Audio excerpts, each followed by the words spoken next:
देखते होता हमारे उड़हिया बैठी के पिपरा के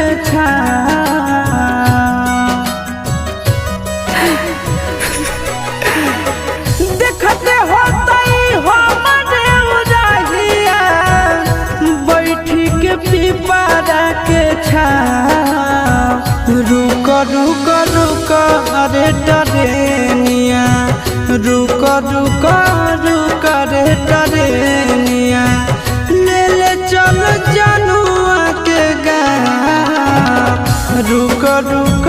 रुक रे टरेनिया।